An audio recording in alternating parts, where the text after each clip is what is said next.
Middlesex's Managing Director of Cricket, Angus Fraser, joins me at Lord's today.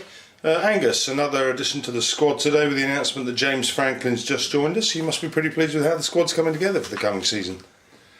Yeah, we sat down at the end of 2014, which was obviously a disappointing year, to sort of work out where we've gone wrong and what we could try to do to obviously make sure that 2015 is a better season. So the natural sort of movement of some players, or the decision that we took, that we thought that Chris Rogers would be away with Australia this summer, or touring England with Australia this summer on the Ashes. I wonder whether that was going to be right at one stage, but looking at where Australia are at now and how Chris has performed this winter, it looks like that's going to be the case. So we need to find an opening batsman. Sadly, Gareth Berg injury has prevented him from playing for the club, so we needed to find an all-rounder, and obviously the movement of Joe Denny meant that we needed a middle order batsman too. So Nick Compton coming to open the batting, Vosges to sort of give us more strength to our middle order batting, and then I suppose the all-round has been the one player that I've been trying to find, and we're delighted that, well, I'm delighted and everybody at the club's delighted that James Franklin has come along, and we're looking forward to working with him over the next 2 or 3 years.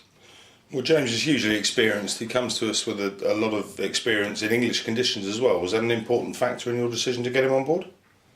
It is, yes. The fact that he's much in demand. He's been playing quite a lot of 2020 competitions around the world, in the West Indies, in the IPL, and obviously for teams in England. But as an overseas player, I mean, the fact that I think the World Cup, which is about to start in a week or two's time, will sort of be a sort of line in the sand for a lot of players.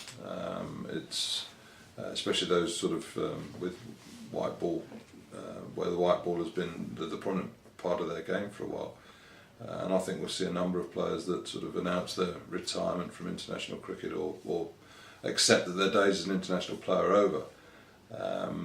And James is in New Zealand's World Cup 30-man squad, so he's on reserve at this moment in time. But that will come to an end at the end of the tournament, and he's got an Irish passport, which allows him to work freely in Europe, in the UK, and so therefore he comes as a non-overseas player.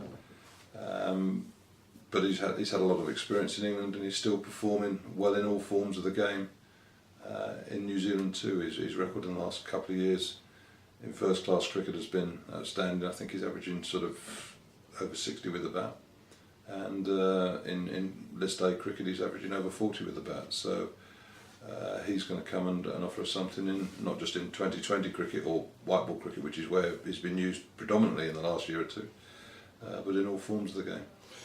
Yeah, I think James, you mentioned his current form. I think James historically has played against us 5 times in first class cricket. He's had 8 knocks and he's averaging 80.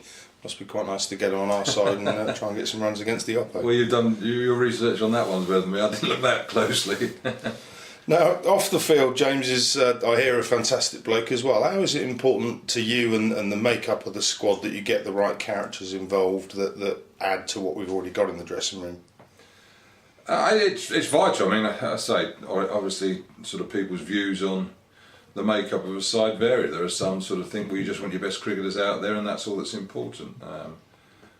Some people sort of, I mean, some of my former England teammates, like Mike Allison, believe that sort of team spirit is just something that is a product of a team playing well. It's not something that you can create. But I think the other matter, I think it's very important to get a good spirit around a club, a good feeling around the team, and you want good people around to achieve that. And I spoke to a number of people before signing James, particularly McNeil up at Nottinghamshire, who James played for last year, and he only had positive things to say about him. Obviously people in New Zealand as well that I've spoken to, and the conversations I've had with him. He's a very fit, very strong. I mean, again, you're sort of checking on his fitness and stuff like that. He's very fit, very strong, very motivated to do well, and It'll bring some experience as well. I mean, I think again, when you look at last season and the way that we struggled in white ball cricket and fell away and struggled to win matches in red ball cricket, there may be at times where we sort of didn't manage situations as well as we could. Maybe some of our reactions were a bit green in the way we went about it. But in James, we've got an experienced cricketer with a good head on his shoulders, someone who works well with younger cricketers, and is still very capable of performing himself. So I think the all-round package, the all-round package is one that excites us, and we're looking forward to working with. Terrific. Gus, you mentioned earlier James's ability to contribute in all forms of the game, in all three formats. Where do you see him making the biggest impact? Who knows? I mean, let's say he's over to bowl as well as bat. I mean, I suppose that's the one area that some people might be a little bit concerned of, is the fact that he hasn't bowled a huge number of overs this winter. I've spoken to James about that, and some of that has been circumstance rather than just an unwillingness to do it on his. And he's captain of Wellington in New Zealand, I suppose.